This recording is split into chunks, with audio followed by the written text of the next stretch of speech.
During dinner, my daughter-in-law shouted, "Pretend you like the shrew, the inheritance is coming." I simply adjusted my dress and smiled. On Monday, I announced, "I donated all 9 million. I'm glad to have you here. Follow my story until the end and comment the city you're watching from so I can see how far my story has reached." I've always believed that family gatherings should feel like warm embraces, not cold, calculated performances. But that Sunday dinner changed everything I thought I knew about my family, about the people I had loved unconditionally for decades. The evening had started pleasantly enough. My son Michael had suggested we all gather at his home for a special dinner. "Just because," he'd said over the phone, his voice carrying that rehearsed cheerfulness I'd grown accustomed to but chose to ignore. At 55, I'd learned to cherish these invitations, however infrequent they had become. I'd spent the afternoon preparing my famous apple pie, Michael's favorite since childhood. As I pulled into their driveway, I noticed Kiara's luxury SUV parked prominently in front, while my modest sedan would be relegated to the street. A small detail, perhaps, but one that seemed to perfectly symbolize my place in their lives. "Mom, you're here." Michael greeted me with a quick peck on the cheek, taking the pie from my hands before I'd barely crossed the threshold. "Kiara's just finishing up in the kitchen." Their home always felt like a showroom to me, immaculate, expensive, and somehow devoid of warmth despite all the designer furnishings. Photos of Kiara and Michael dominated the walls, with only a single small frame holding a picture of me with my grandchildren, tucked away on a side table where guests were unlikely to notice. Grandma. My grandchildren, Emma and Liam, came running, their genuine excitement a balm to my soul. I knelt down, my knees protesting, and embraced them tightly.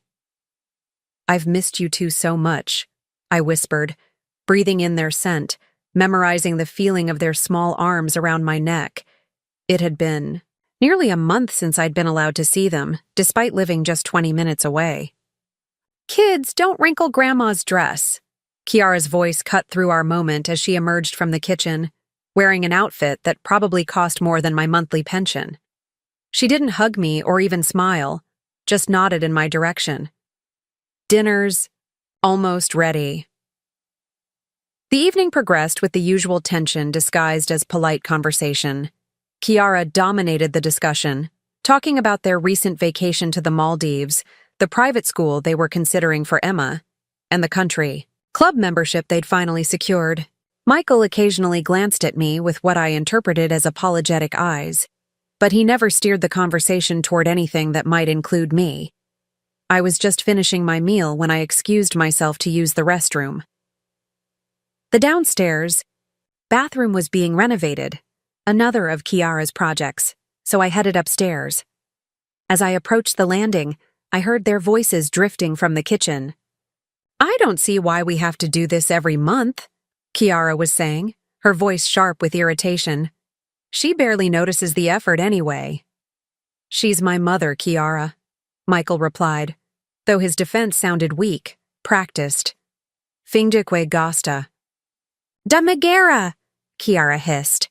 "A herança vem aí." She didn't realize I understood Portuguese, a language I'd learned years ago for a job I once loved. "Just pretend you like the old shrew. The inheritance is coming soon enough." My hand flew to my chest as if to physically hold my heart together. I stood frozen, my breath caught painfully in my throat. "Keep your voice down," Michael whispered urgently. But he didn't contradict her. He didn't defend me. His silence was a confirmation that cut deeper than Kiara's words ever could. Somehow, I managed to compose myself before returning downstairs. I smoothed my dress, a simple blue one I'd worn specifically because Kiara had once complimented it, and fixed a smile on my face that felt like it might crack my skin.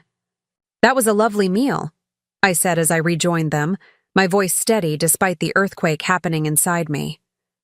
"But I should probably head home. I'm feeling a bit tired." "Already?" Michael asked, though I could see the relief in his eyes. Haven't even had your pie yet. You can enjoy it tomorrow, I said, gathering my purse. I've been fighting a headache all day. Kiara barely looked up from her phone. Feel better, Agatha. The drive home was a blur. Tears threatened, but I held them back with the determination of a woman who had weathered far worse storms. By the time I pulled into my driveway, a strange calm had settled over me. Inside my modest but comfortable home, a home I'd paid for with decades of hard work, I sat in my favorite chair and finally allowed reality to wash over me. My son and his wife were waiting for me to die so they could inherit my money. The monthly dinners, the occasional phone calls, the measured politeness, it was all a performance with a price tag attached. $9 million.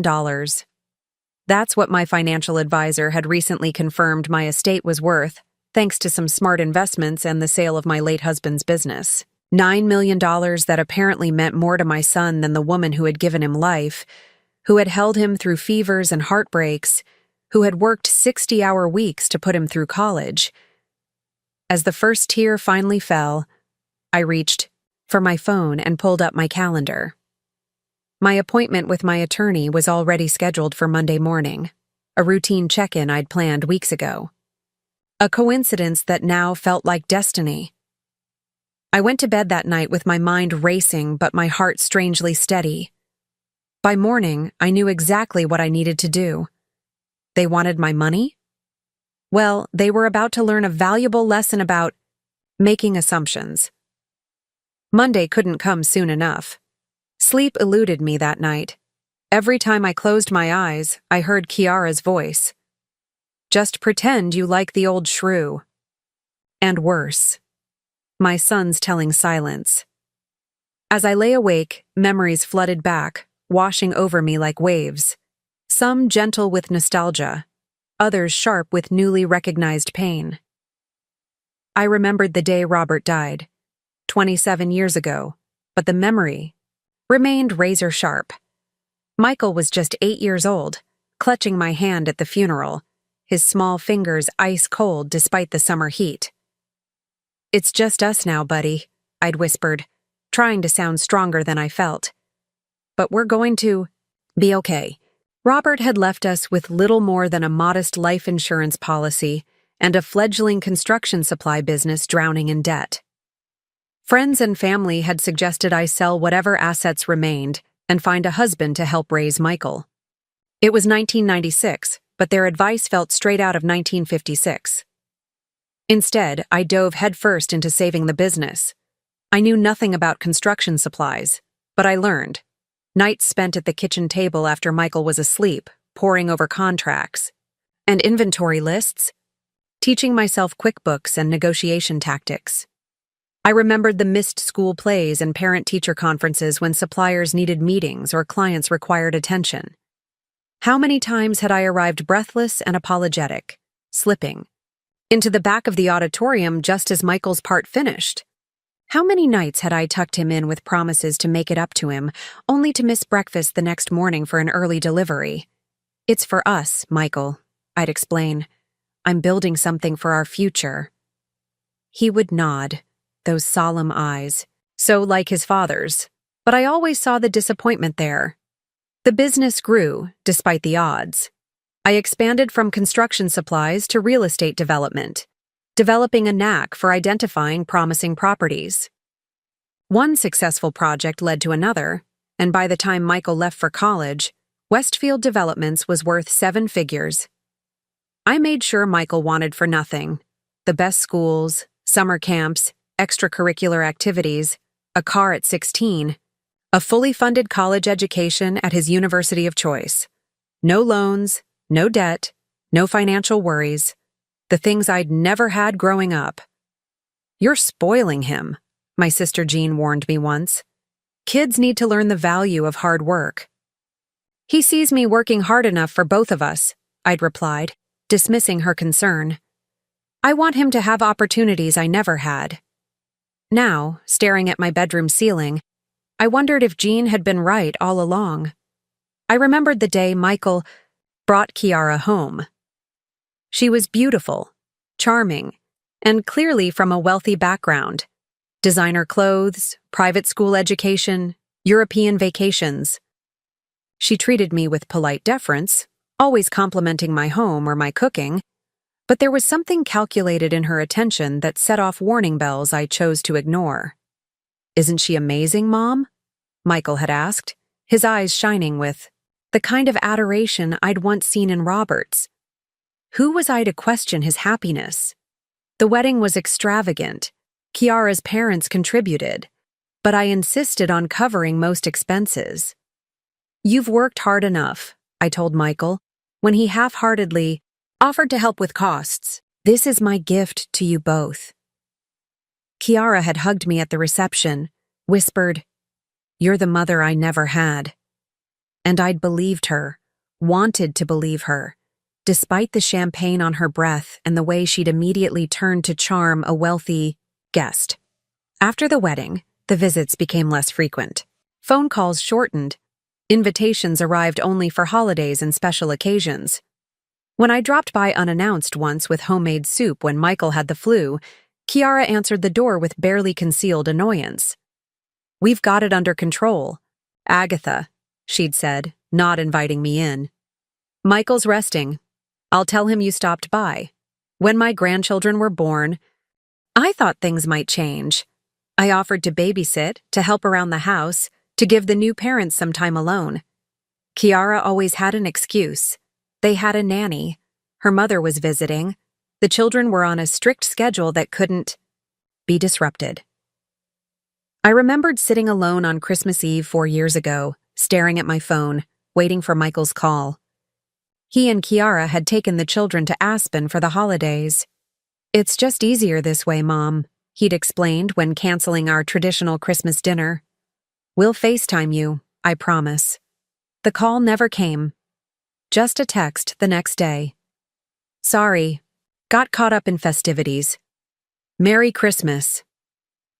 Attached was a photo of my grandchildren opening presents in front of a professionally decorated tree in what looked like a luxury chalet. And yet, I kept giving. A generous check for their 10th anniversary. Down payment assistance when they wanted to upgrade to a larger home. Private school tuition for Emma, presented as a grandmother's gift, though I suspected Kiara simply didn't want to spend their own money. I got out of bed and walked to my home office, turning on the small lamp that cast a warm glow over the mahogany desk Robert and I had purchased when we were first married, one of the few pieces of our life together I'd managed to keep. From the bottom drawer, I retrieved a leather portfolio containing financial documents. $9 million. That's what my life's work amounted to, according to the latest valuation. The business I'd sold 5 years ago, the real estate investments, the stock portfolio I'd carefully curated, all of it now reduced to a number that my son and his wife were waiting to inherit. Had that been my value all along? Not the bedtime stories or Band-Aids on scraped knees, not the encouraging notes in lunchboxes or the proud tears at graduation. Just a dollar figure they were waiting to claim. Dawn was breaking by the time I closed the portfolio. A new day. And with it, a new resolve. I showered and dressed with particular care, choosing a tailored charcoal suit I usually reserved for business meetings. My attorney's office opened at 9. I intended to be his first appointment. As I backed out of my driveway, my phone chimed with a text from Michael. "Mom, you left so early last night. Everything okay?" Kiara was wondering if you could watch the kids this Saturday. Her cousin's getting married and children aren't allowed at the reception. I set the phone down without replying. For the first time in decades, Michael could wait for an answer. I had more important matters to attend to. Walter Hayes had been my attorney for 20 years. He looked surprised, but pleased when his receptionist announced my arrival. "Agatha, good to see you," he said, rising from behind his desk to greet me. "Our appointment wasn't until Friday, was it?" "Something's come up, Walter," I replied, settling into the chair across from him. "I need to make some changes to my will, significant ones, today." His eyebrows rose slightly, but he nodded, reaching for a legal pad. I'm listening. I took a deep breath and began to outline my plan. A plan that would teach my family the most important lesson about wealth they'd ever receive. Are you absolutely certain about this? Walter asked when I finished. I thought of Kiara's dismissive words, of Michael's complicit silence, of all the years I'd tried to buy love that should have been freely given. I've never been more certain of anything in my life, I replied. Walter's office felt different as I left that morning, lighter.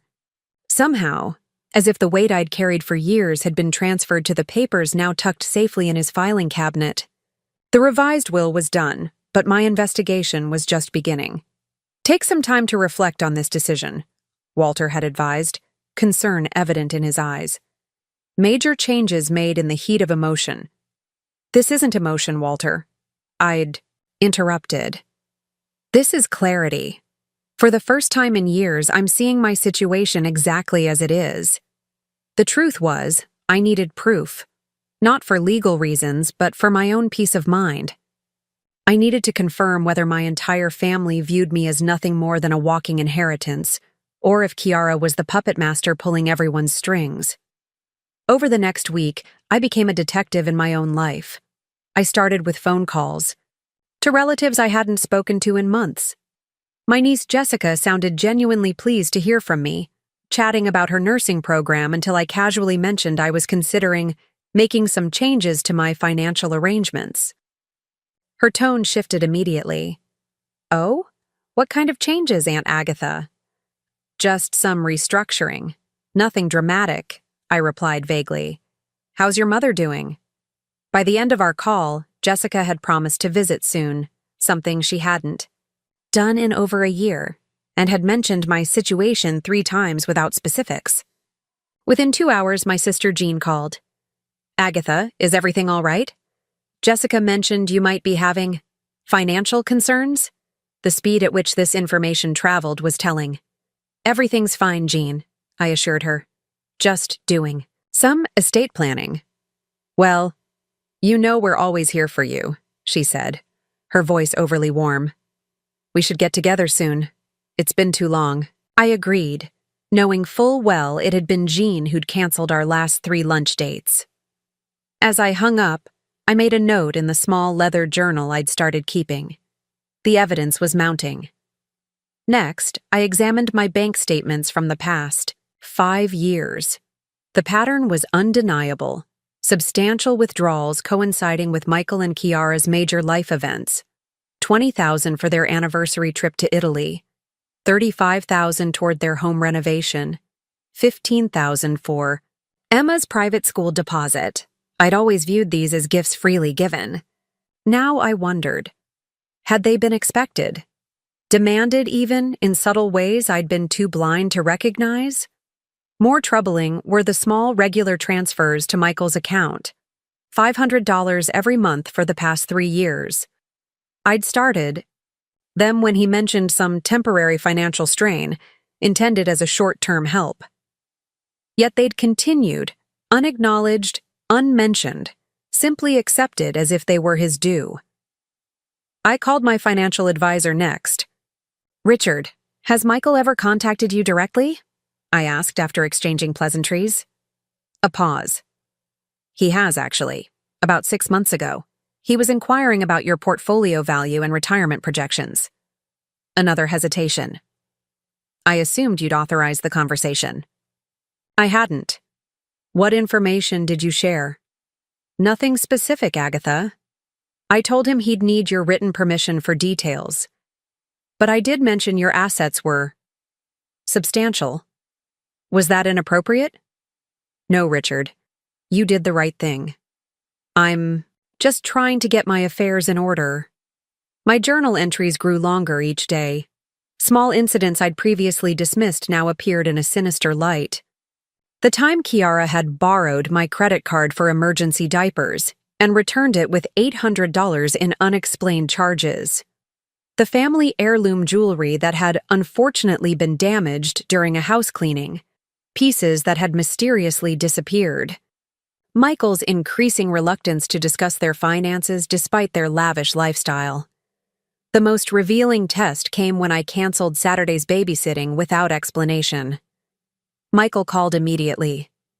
"Mom, we really need you tomorrow. Kiara's already bought her dress for this wedding." "I'm sorry, Michael. Something important came up." "More important than helping your family?" His voice had an edge I rarely heard. Frustration bordering on anger. "Yes," I said simply. "More important." The silence that followed spoke volumes. No concern for what my important matter might be. No offer to help me instead.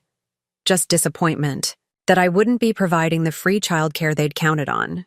"Fine," he finally said. "We'll figure something out."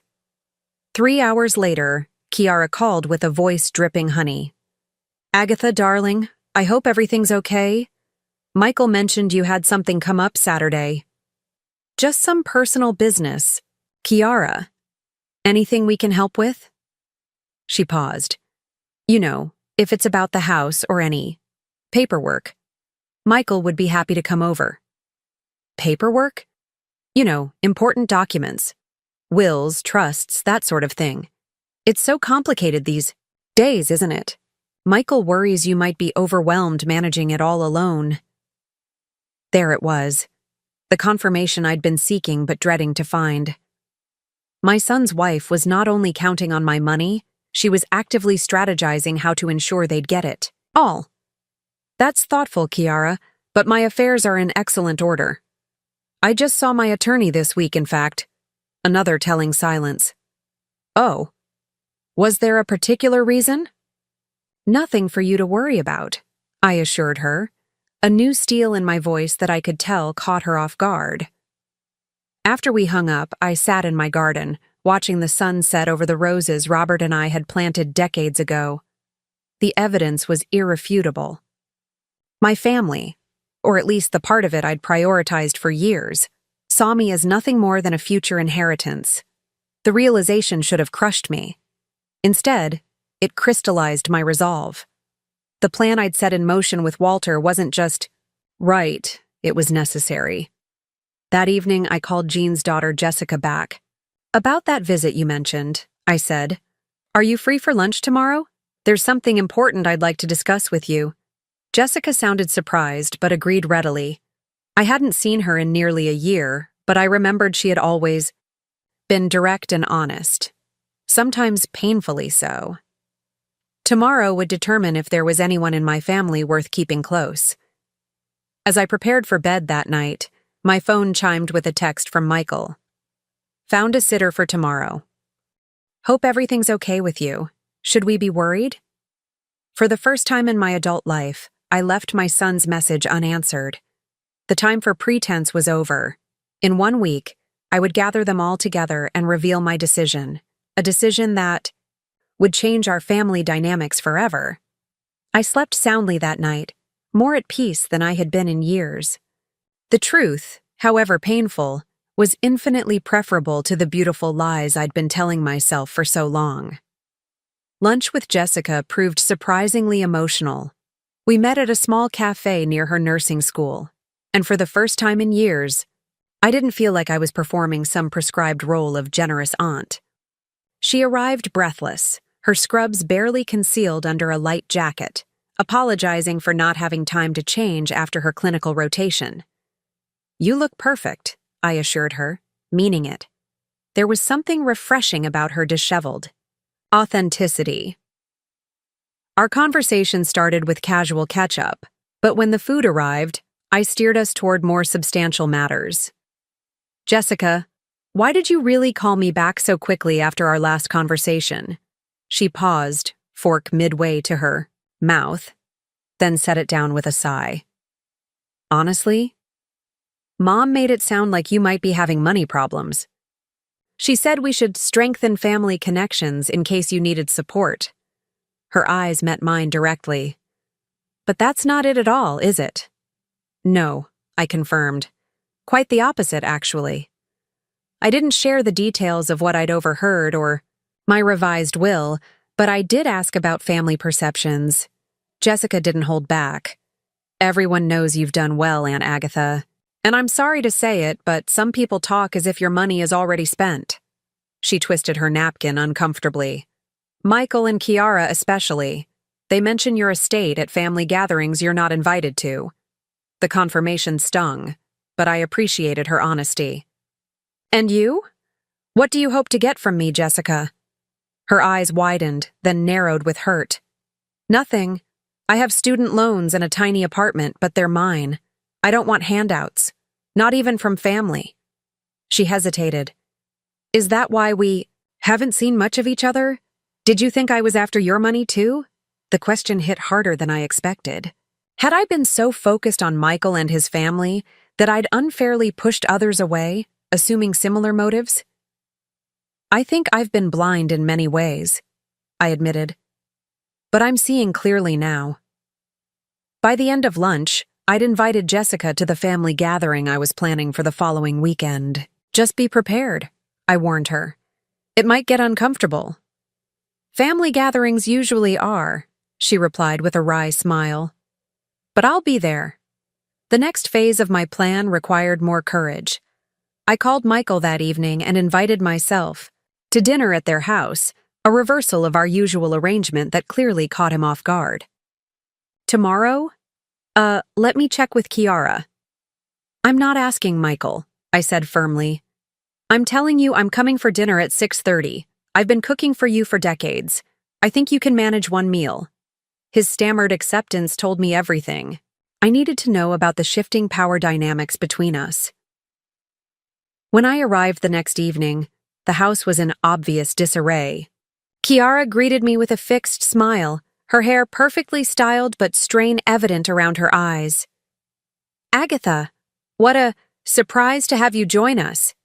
Is it? I asked, removing my coat and handing her the bottle of wine I'd brought. I thought family dinners were meant to be a regular occurrence. The children's genuine delight at seeing me twice in 1 week was the only bright spot in an otherwise tense evening. Kiara had ordered takeout, not even attempting to cook, while Michael seemed perpetually on edge, watching my every reaction as if I might explode at any moment. Halfway through dinner, I placed my fork down deliberately. I've made a significant decision that affects the family, I announced. I'd like everyone to come to my house this Saturday at noon. There's something important I need to share. Kiara's smile froze. What kind of decision? One that's been a long time coming, I replied calmly. I expect everyone to be there. You, Michael, the children, Jean and her family. I've already spoken with Jessica. Mom, if this is about your will or anything like that, Michael began, confirming every suspicion I'd had. This is about family, I interrupted, and what that word truly means. The rest of dinner passed in uncomfortable conversation, punctuated by long silences. As I prepared to leave, Kiara pulled me aside with forced intimacy. Agatha, you know we love having you here, but these surprises are a bit disruptive. Is everything okay with you? Mentally, I mean. Women your age sometimes struggle with emotional stability. The condescension was breathtaking. I've never been more stable, Kiara, I replied. But thank you for your concern. The days leading up to Saturday's gathering were surprisingly peaceful. I spent them putting my affairs in order. Not in the euphemistic sense, but literally organizing my life and home. I cleaned closets, sorted photographs, and prepared the formal dining room I rarely used. Walter called mid-week to confirm the paperwork was finalized. The documents will be delivered Friday, he assured me. Are you still certain about this, Agatha? Absolutely, I told him, more certain with each passing day. By Saturday morning, everything was ready. I'd prepared a simple lunch, nothing elaborate, just sandwiches and salad. This wasn't a celebration, after all, but a reckoning. Jean's family arrived first, her husband Tom, Jessica, and her son Brian with his wife. They seemed nervous but genuinely pleased to be invited. Michael, Kiara, and the children arrived precisely. At noon, Kiara wearing what I recognized as her important meetings outfit, complete with the pearl necklace I'd given her for her 30th birthday. Once everyone was seated in the living room, I remained standing, acutely aware of the weight of the moment. "Thank you all for coming," I began. "I've recently had cause to reflect on what family truly means and what my legacy should be." The room grew silent. I could practically hear the calculations running through Kiara's mind. For years, I've worked to build financial security. First, for Michael after his father died, then for myself in retirement. I've been fortunate. My investments have done well. I paused, looking directly at Kiara. "Very well, in fact." Michael shifted uncomfortably. Kiara's smile grew more predatory. "I've realized, however, that money without values isn't a gift. It's a burden, perhaps even a curse." I opened the folder Walter had delivered and removed the documents inside. "I've made a decision about my estate, which is currently valued at approximately $9 million. A collective intake of breath filled the room. Even Jean, who I knew had suspected my success, seemed shocked by the figure. As of Monday, $6 million of that amount has been donated to a trust dedicated to supporting small business owners who are single parents. The remaining $3 million will be distributed as follows." Kiara's face drained of color. Michael's mouth opened, then closed without sound. "Michael and Kiara, you will receive $250,000, enough to pay off your mortgage, but not enough to maintain your current lifestyle without working." "Mom, you can't be serious," Michael began, but I held up my hand. "Emma and Liam will each receive $1 million in education trusts, accessible only for tuition and related expenses, with any remainder released when they turn 30. Kiara stood up abruptly. "This is outrageous. You can't just—" "I can, and I have," I said calmly. "The remaining funds will be distributed among other family members who have demonstrated that they value relationships over resources." I looked at Jessica, whose eyes were wide with shock, then back to my son and his wife. "You've made it clear what matters most to you," I continued. "And it isn't me."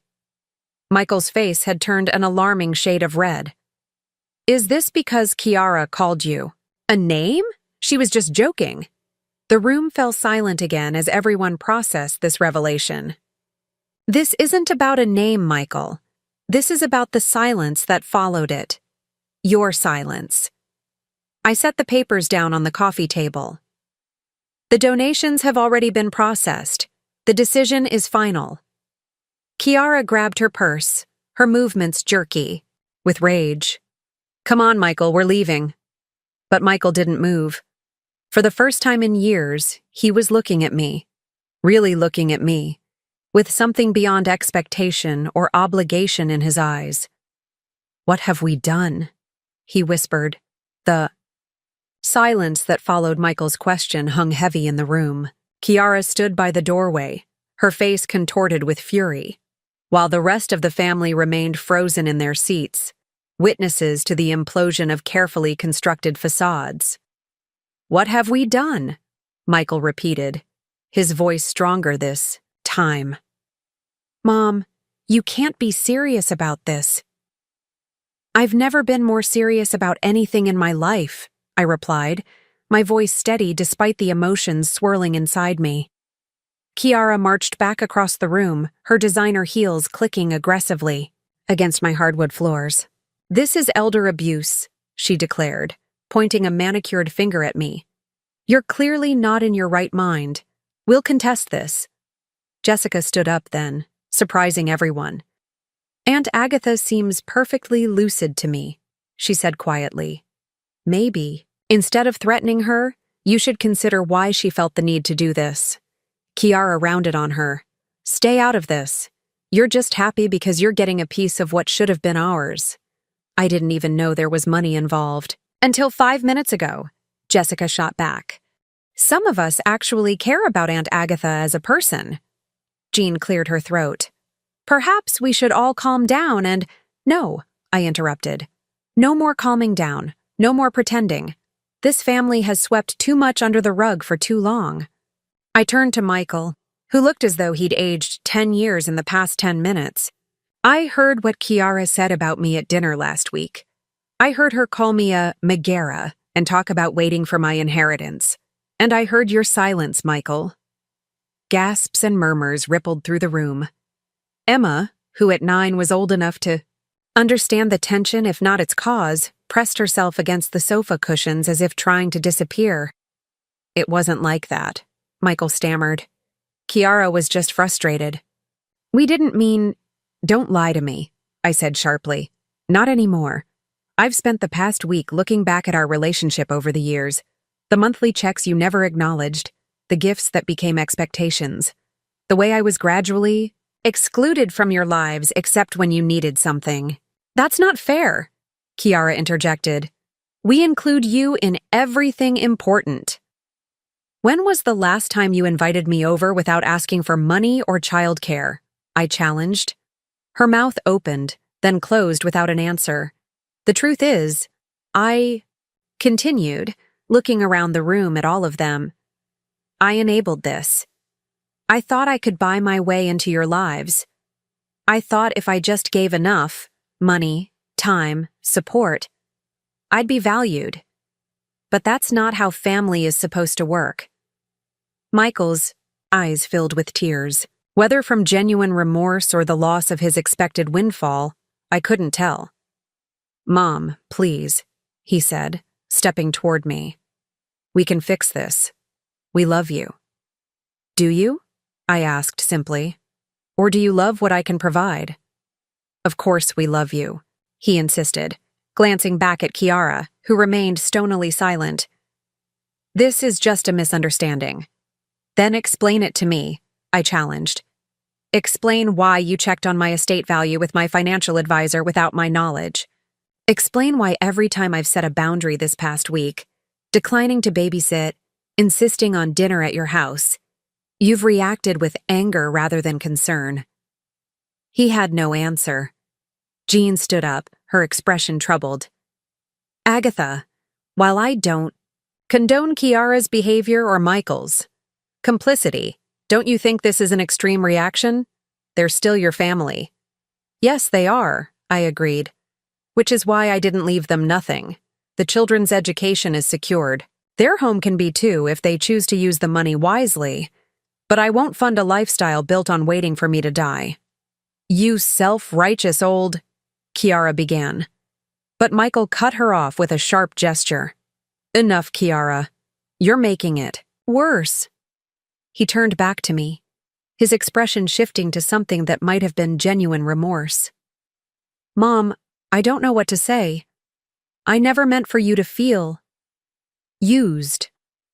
Intentions matter less than actions, Michael. For years, your actions have shown me exactly where I stand in your priorities. So that's it? Kiara demanded. You've made your decision, ruined our lives, and now we're just supposed to accept it? Your lives aren't ruined, I responded calmly. You're both healthy, educated adults with every advantage. If losing an inheritance you never earned ruins you, then I've failed as a mother in more ways than I realized. The room fell silent again. Tom, Jean's husband, who had remained quiet throughout the confrontation, finally spoke up. Perhaps we should give Agatha and Michael some privacy to discuss this. I shook my head. No, this needs to be said in front of everyone. No more secrets, no more pretending. I walked over to where Emma and Liam sat, their small faces pinched with confusion and distress. Kneeling down to their level, I took their hands in mine. I want you both to know that none of this is your fault. I love you very much, and I always will. That's why I've made sure you'll have money for college and whatever comes after, because grandmothers are supposed to look out for their grandchildren's futures. Emma's eyes filled with tears. Are you mad at Daddy and Mommy? I'm disappointed, I told her honestly. But that has nothing to do with how I feel about you. I stood up again, facing the room. I've made my decision and it's final. What happens next is up to each of you. Kiara grabbed her purse again. Children, we're leaving. Now. Michael hesitated, looking torn between his wife and his mother. Michael, Kiara snapped. Now! With a last, conflicted glance at me, he followed his wife, ushering the children toward the door. The sound of it, slamming behind them, echoed through the suddenly quiet house. Jean approached me cautiously. Agatha, are you okay? I nodded, surprised to find it was true. I am. For the first time in years, I think I really am. After the others had left, with promises to call and check on me, Jessica stayed behind to help clean up the barely touched lunch. I'm proud of you, Aunt Agatha, she said as we washed dishes side by side. That took incredible courage. Not courage, I corrected her. Self-respect. Something I should have found years ago. What do you think will happen now? She asked. With Michael and Kiara, I mean. I considered the question as I dried a plate. I don't know. That's up to them. But I do know that whatever relationship we have going forward will be built on something real, not financial dependence. Jessica nodded thoughtfully. For what it's worth, I think Michael does love you. He's just lost his way. Perhaps, I acknowledged. Time will tell. After Jessica left, I sat alone in my garden, watching the sunset paint the sky in shades of pink and gold. The confrontation had been painful, yes, but also strangely freeing. The weight I'd carried for so long, the desperate need to be valued, by people who saw me as a means to an end, had finally been set down. My phone buzzed with a text from Michael. We need to talk. Just you and me. I stared at the message for a long moment, then typed a simple reply. When you're ready to be honest, I'll be here. The future was uncertain, but for once, that didn't frighten me. I had spoken my truth. I had stood my ground. Whatever came next, I would face it with the dignity I had finally reclaimed for myself. 3 weeks passed before I heard from Michael again. 3 weeks of surprising peace, interrupted occasionally by worried calls from Jean or thoughtful texts from Jessica. 3 weeks of rediscovering who I was beyond the role of the bank of mom. I planted a new rose garden, joined a book club at the local library, and even accepted a dinner invitation from Walter and his wife, my first purely social engagement in longer than I could remember. Life continued, simpler but somehow richer than before. When Michael finally called, his voice sounded different. Humbled, perhaps even genuinely contrite. Can we meet somewhere? He asked. Just us. No Kiara. We arranged to meet at a small cafe downtown, neutral territory for what promised to be a difficult conversation.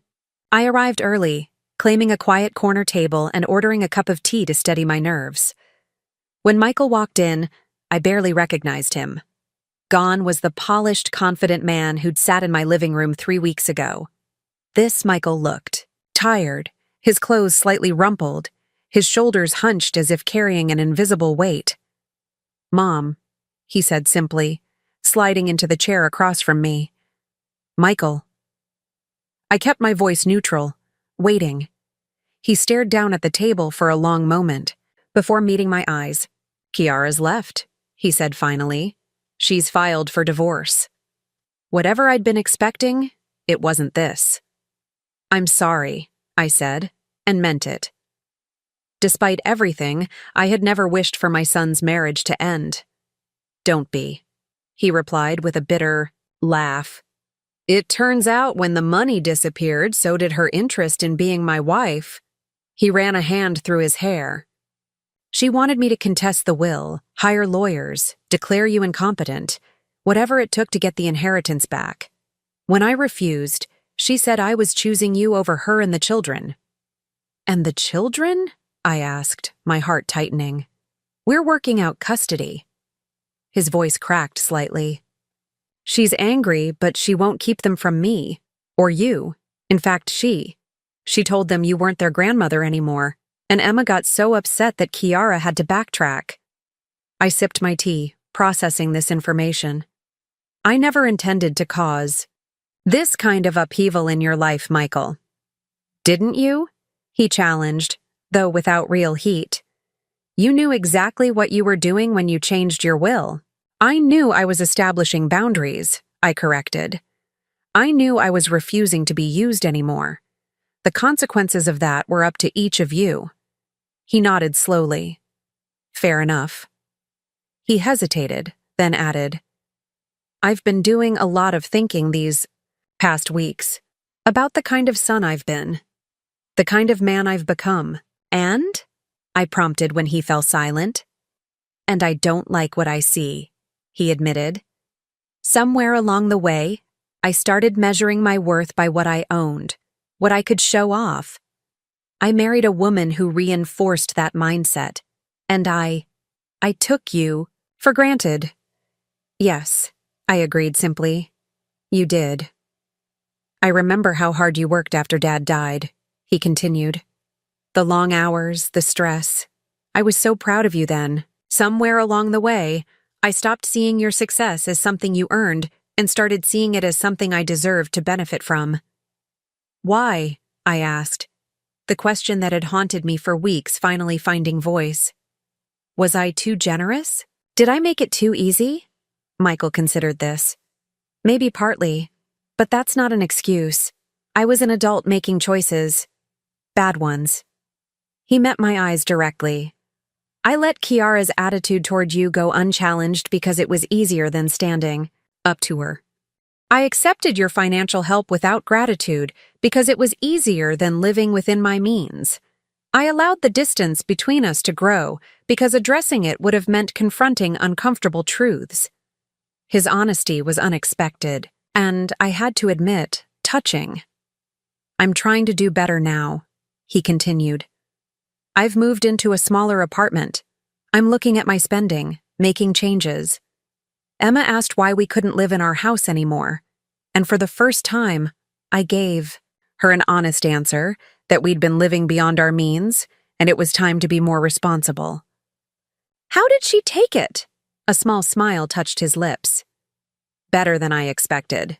She asked if that meant we could get a dog now, since the old house had rules against pets. I found myself smiling too, recognizing the resilience of children. I don't expect forgiveness, Michael said after a moment, and I don't expect you to change your mind about the will. But I want you to know that I understand why you did what you did, and in a strange way, I'm grateful. Grateful? I echoed. Surprised? This wake-up call was long overdue.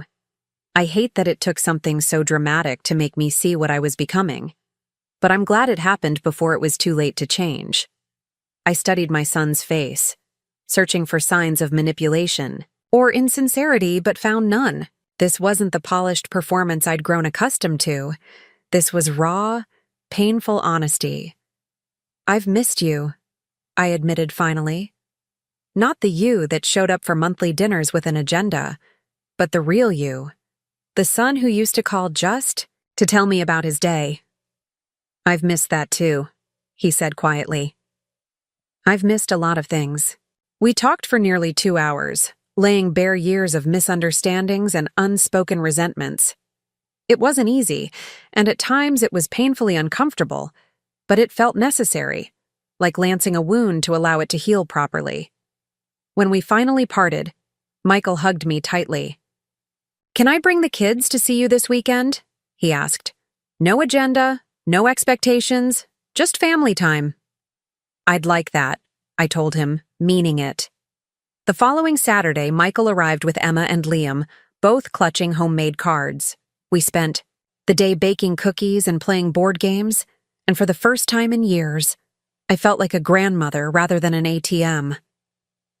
As weeks turned into months, our new relationship slowly took root. It wasn't perfect. There were setbacks and difficult moments, times when old patterns threatened to resurface. But there was honesty now, and a mutual respect that had been missing before. Kiara remained distant, our only communication happening through Michael regarding the children. The divorce proceeded, and though I never asked for details, Jessica mentioned hearing that Kiara had started dating a wealthy real estate developer barely a month after the separation. 6 months after. What the family now referred to simply as the meeting, I invited everyone to my home for Thanksgiving. Jean and her family came, including Jessica, who proudly introduced her new boyfriend. Michael arrived with Emma and Liam, all three looking more relaxed and genuine than I'd seen them in years. As we gathered around the table, I looked at the faces of my family. Imperfect, complicated, but real. The relationships were no longer transactional but built on something more meaningful. Before we eat, I said, raising my glass, I'd like to propose a toast. Everyone fell silent, glasses raised expectantly. To second chances, I said simply, and to the courage to demand better, from others and from ourselves. To second chances, they echoed. Later, as the evening wound down and guests began to leave, Michael lingered behind to help with cleanup. You know, he said as we worked side by side in the kitchen, I think this might have been the best Thanksgiving we've ever had. Because of the food? I teased. Because it was real, he replied seriously. No pretending, no hidden agendas. Just family being family. Messy and honest. I smiled, realizing he was right. The inheritance that had once threatened to divide us had, ironically, cleared the way for something far more valuable: authenticity. That night, after everyone had gone, I sat in my garden wrapped in a warm blanket against the November chill. The stars shone overhead, and I found myself speaking aloud to Robert as I sometimes did when I was alone. You'd be proud, I told him. Not of the money or the business success, but of this. Finding the courage to demand dignity, to insist on being valued for who I am rather than what I have. A gentle breeze rustled the leaves, and I could almost imagine it was his response. Some inheritances, I realized, weren't measured in dollars, but in the strength to stand up for yourself, in the wisdom to know your own worth, and in the peace that comes from living with integrity. That was the true legacy I hoped to leave behind. Not millions in the bank, but the example of a woman who finally learned that respect cannot be bought, only earned, and that genuine love is never conditional. Had reclaimed my dignity, and in doing so, I had found something far more precious than any inheritance: myself. Now I'm curious about you who listen to my story. What would you do if you were in my place? Have you ever been through something similar? Comment below.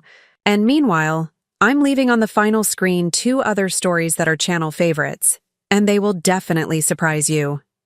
Thank you for watching until here.